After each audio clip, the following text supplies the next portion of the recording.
Boa tarde a todos. Muito obrigado, né, pela presença. Infelizmente, devido a questão da pandemia, pelo isolamento social, né, muitas pessoas, a maioria não puderam estar presente, inclusive aqui da nossa família mesmo, né. A cerimônia de culto, nós fazemos, normalmente quando a pessoa falece, né, 10 dias, 50 dias, depois um ano, 5 anos, 10 anos, e depois de 10 em 10 anos até 50 anos. E hoje, então, 20 anos, né? O Hiroshi, ele faleceu no dia 23 de julho do ano de 2000. Ele nasceu no dia 3 de fevereiro de 1952, no Hospital das Clínicas, em São Paulo, né, estado de São Paulo, Brasil. Os pais, né, Seitaro Mizoguchi e Shizuka Kinoshita Mizoguchi. Como avós paternos, Kisaburo Mizoguchi e Chiri Mizoguchi. E avós materno, Tsukane Kinoshita e Hamae Kinoshita. Teve 2 irmãos,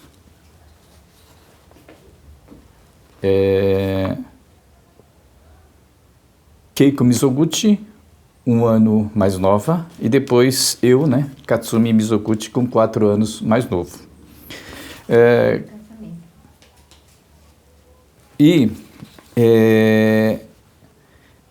Quando ele tinha aproximadamente 7 anos, né, os pais se separaram e depois ele passou a morar com o pai, juntamente com a irmã Keiko, né? E depois o pai se casou pela segunda vez e então ele e a Keiko foi morar com a madrasta, né? E mais 3 irmãos. E depois, mais adiante, eles tiveram mais 3 irmãos, né? Que vieram do segundo casamento. Quando ele tinha 20 anos, ele casou-se no dia 20 de maio de 1973, em Bauru, com Solange Jimenez. E aí teve 2 filhos, né?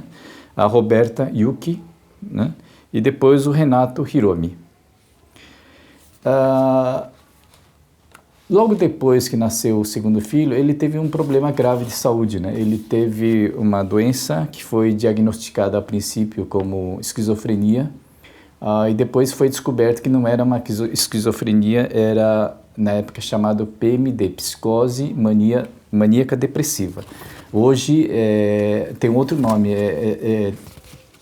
denominada como bipolar. E ele entrava em crise, né? E em crise praticamente ele perdia todo o juízo, ficava uma pessoa muito difícil de convivência.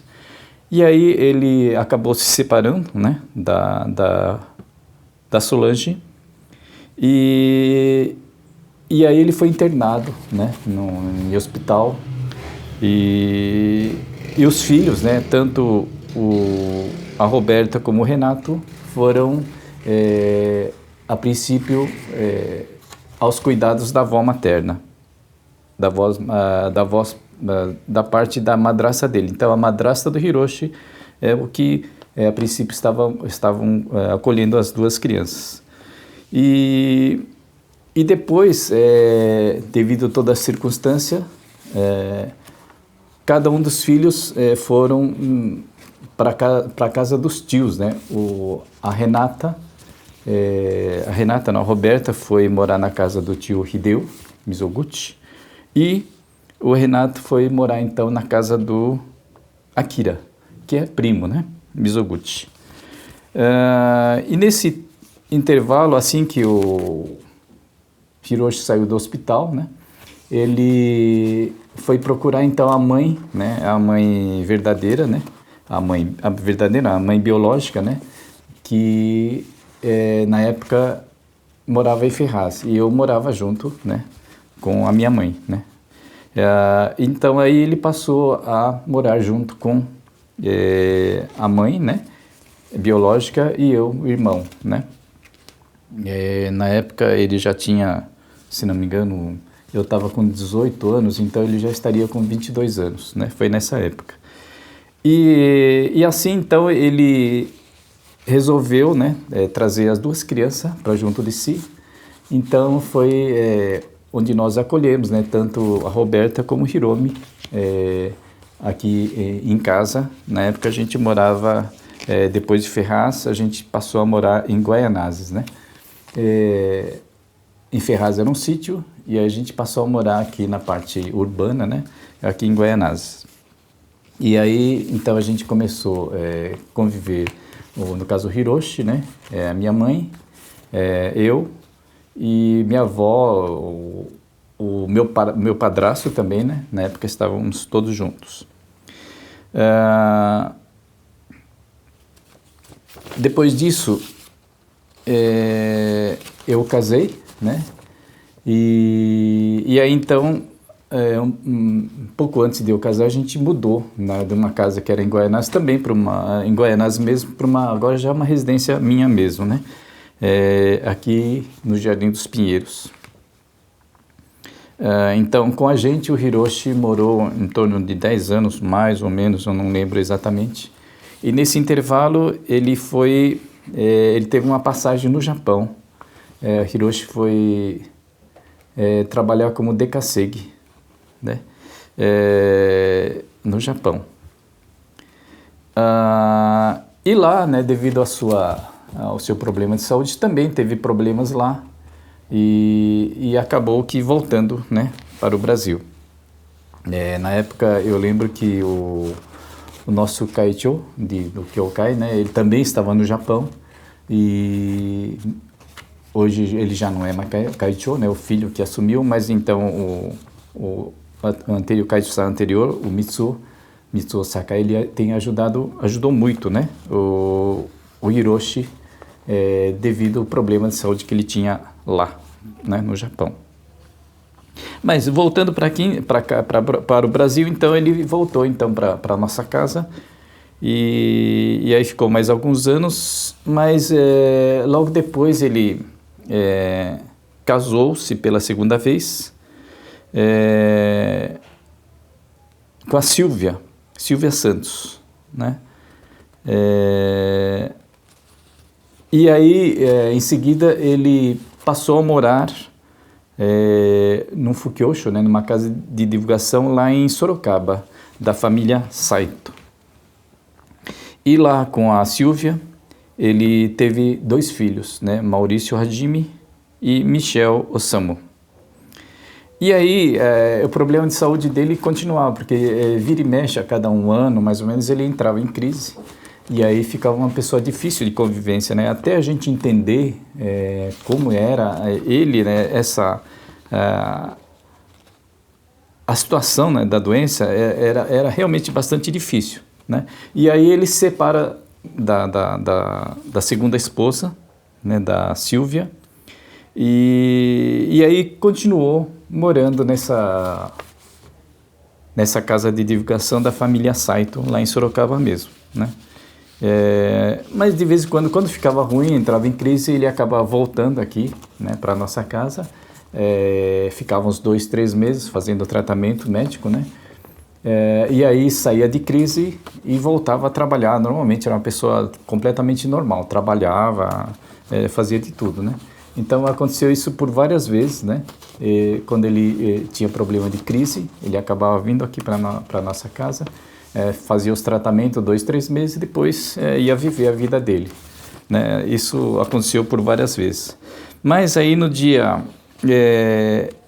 22 de julho, né, de 2000, ele, à tarde, né, à tardezinha, parece que ele sentiu mal, estava com umas dor de barriga, coisa assim. Falou, vamos lá no hospital. E aí ele foi, juntamente com esse senhor Saito, né, ele foi para o hospital, lá em Sorocaba mesmo, né, e lá eles observaram, acho que não tem tanto problema, deram um soro para ele e umas 10h30 da noite o senhor Saito já veio embora, foi para a casa dele. E lá para 1h30 da manhã, né, ligaram, né, dizendo que ele tinha falecido. Falei, mas como faleceu? Aí ele ligou aqui em casa, a gente levou um susto, como assim faleceu? Ele não tinha nada, né? De repente faleceu, mas enfim. Então, lá no dia 23, né, por volta da 1 hora, 1h30, ele faleceu. E a causa da morte foi sepsemia, peritonite aguda, pancreatite necrohemorrágica, pelo menos é o que consta na certidão de óbito dele. E aí ele foi sepultado no dia seguinte no cemitério Santo Antônio, em Sorocaba. Ele deixou 4 filhos, a Roberta Yuki, o Renato Hiromi, o Maurício Hajime e Michel Osamu. Ele, só para lembrar, né, acho que ele tinha minha altura, então estatura média, né? Mas ele tinha muita força, era impressionante como ele tinha essa força física, né? E tinha muita força de vontade também, né? Pelo menos que eu conheci, quando ele estava bem, ele não tinha preguiça, era um cara que, como é que fala, era pau para toda obra, né? Ele fazia muito Hinokshin. Hinokshin, né, na nossa doutrina, a gente diz, são trabalhos voluntários, né? Então ele fazia muito Hinokshin em todo lugar que ele ia, né? No nosso Kyokai, na nossa igreja, no Piratininho Kyokai, ele foi um dos que construiu praticamente sozinho aquela quadra, né? Ele que fez a primeira rebocada, né? Foi ele que fez, né? E uns dias antes também do falecimento dele, ele tinha ido para o Bauru Kyokai, que é a igreja lá de Bauru, né? A nossa igreja mãe, não a sede, né? A nossa igreja mãe. Ele ficou lá, acho que quase uma semana, 3, 4 dias, uma coisa assim. E aí, pelo que a condutora, a Kaicho, falou depois, que ele, nesses 3 dias que ele ficou, 3 ou 4 dias, ele trabalhou muito, né? Fez muita força, coisa que ela ficou admirada com tudo isso. Mas, enfim, e logo em seguida ele acabou falecendo. Agora eu vou falar um pouquinho sobre a importância de a gente fazer esses cultos, né? Pela nossa crença, né, aqui na Tenkyo, o corpo é um empréstimo de Deus, né? E aí, um dia a gente tem que devolver, né? Por outro lado, a alma, né, a alma, ela é eterna. E pela nossa crença, a gente acredita que ela retorna infinitamente, né? Como um novo corpo. Então, a pessoa nasce, cresce, né? Morre, o corpo acaba, mas a alma permanece viva. Então, ela volta, né? Novamente com um novo corpo, né? E cresce e morre de novo. Esse ciclo se repete infinitamente, né? Pelo menos é assim que a gente crê, né? E aí, o fato de a gente estar reverenciando e fazendo todos esses cultos é mais no sentido de a gente poder agradecer, né? Por esta pessoa ter convivido com a gente, né? E por outro lado, o fato de a gente fazer o culto, a gente poder rezar, né, poder reverenciar para essas almas, de alguma forma a gente poder gerar uma energia positiva, né, para essas almas, né, para essas almas que a gente fala dos antepassados, né. Se a gente considerar a vida da gente como se fosse como uma árvore, fazendo uma comparação, então a gente diz que nós somos o tronco, né? Os frutos serão os nossos filhos, né? E os nossos antepassados é a raiz. E aí, para que a gente possa ter frutos bons, é importante que a gente possa também adubar a raiz, que a gente costuma dizer, né? Então, o que é adubar a raiz? Então, a gente também cultuar, né, dar valor aos nossos antepassados, né, ter essa consideração, fazer as reverências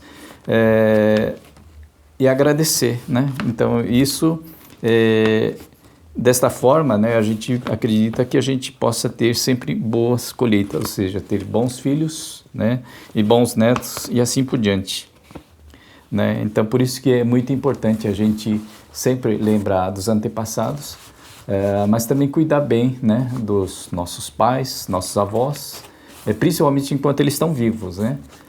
Mas depois que eles deixam a existência, sempre lembrar, né, dos feitos que eles fizeram, né?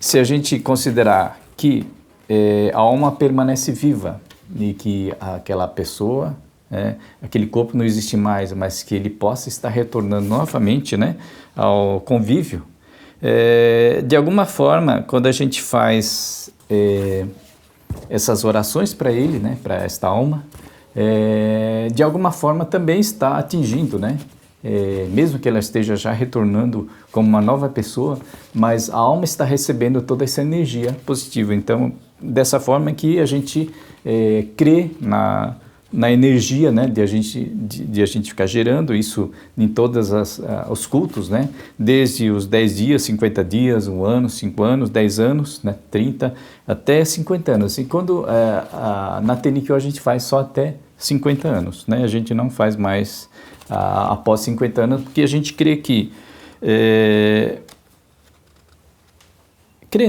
normalmente já não há pessoas que conheçam, né? No caso, filhos, netos, e depois a gente já não lembra, não conhece mais aqueles antepassados, né? Então, até por esse motivo, a gente faz só até os 50 anos. Bom, o que eu tinha que dizer hoje é só isso. Eu agradeço muito, né, pela presença aqui e pela presença online, né? Eu acredito que o Hiroshi, a alma do Hiroshi, de alguma forma está sendo confortável, né? E muito obrigado pela atenção. Beleza? Obrigado.